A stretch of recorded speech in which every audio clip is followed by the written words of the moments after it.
Olá, voltei aqui para falar do crime de estelionato, artigo 171 do Código Penal, ainda falando dos crimes praticados contra o patrimônio. Artigo 171 do Código Penal, estelionato, crime bem conhecido pela população, obter para si ou para outrem vantagem ilícita, em prejuízo alheio, induzindo ou mantendo alguém em erro, mediante artifício ardil ou qualquer outro meio fraudulento. A pena é reclusão de 1 a 5 anos e multa. Então, esse é o crime de estelionato, artigo 171 do Código Penal. Essa obtenção de vantagem indevida em prejuízo alheio, mediante fraude. Mas observem que o crime de estelionato também ele tem o privilégio. Está no artigo 171, no parágrafo 1º. Esse privilégio é o mesmo do artigo 155, parágrafo 2º do Código Penal. Essa fraude em concurso, nós encontramos a fraude em concurso no artigo 311, a parte A do Código Penal, ou seja, no crime contra a fé pública. Então, no crime de estelionato, o sujeito ele obtém para si ou para outrem vantagem ilícita, em prejuízo alheio. Então, induzindo ou mantendo alguém em erro, mediante artifício ardil ou qualquer outro meio fraudulento. Então, esse é o crime de estelionato. Ainda em desdobramento do crime de estelionato, nós temos o estelionato previdenciário. O artigo 171, parágrafo 3º. A pena aumenta-se de 1/3 se o crime é cometido em detrimento de entidade de direito público ou de Instituto de Economia Federal, Instituto de Economia Popular, associação social, assistência social ou beneficência.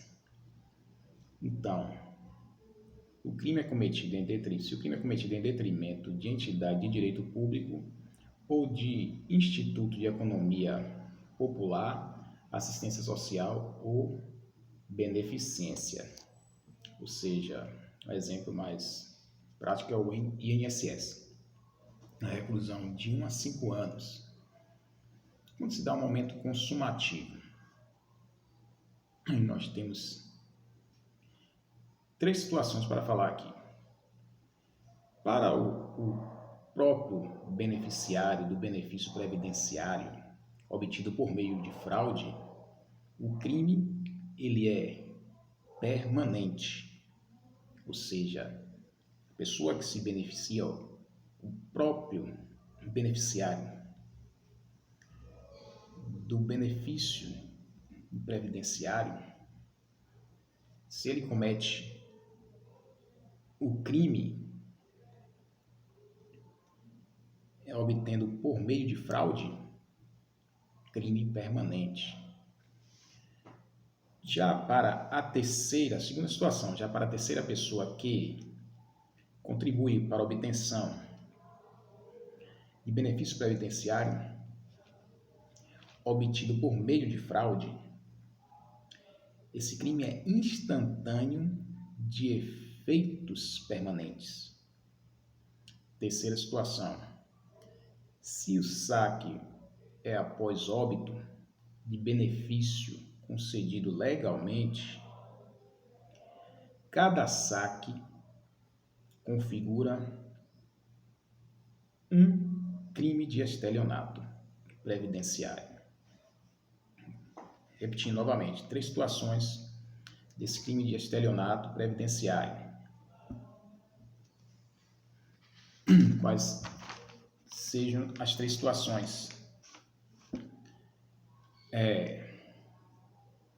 Para o próprio beneficiário, de benefício previdenciário, por meio de fraude, crime permanente. Segunda situação, para a terceira pessoa que contribui para a obtenção de benefício previdência obtido por meio de fraude instantâneo de efeitos permanentes. Terceira situação, se o saque após óbito de benefício concedido legalmente, cada saque configura um crime de estelionato previdenciário. E outra situação, esses crimes não são beneficiados, não se aplica o princípio da insignificância. Então, em regra, no crime de estelionato, ele é uma ação penal pública condicionada à representação. Estelionato, crime de ação pública condicionada à representação.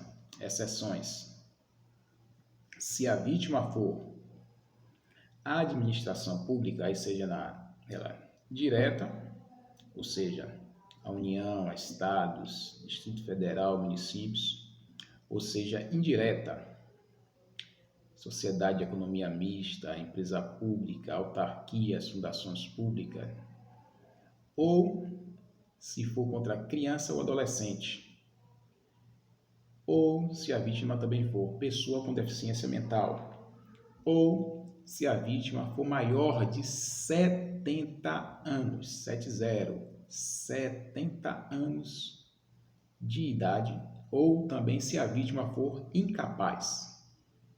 Aí a ação pública incondicionada, nesses casos, ação pública incondicionada. Ok?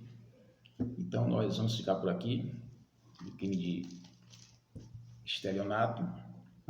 Depois nós retornaremos para falar mais sobre alguns crimes contra o patrimônio. Tchau, tchau.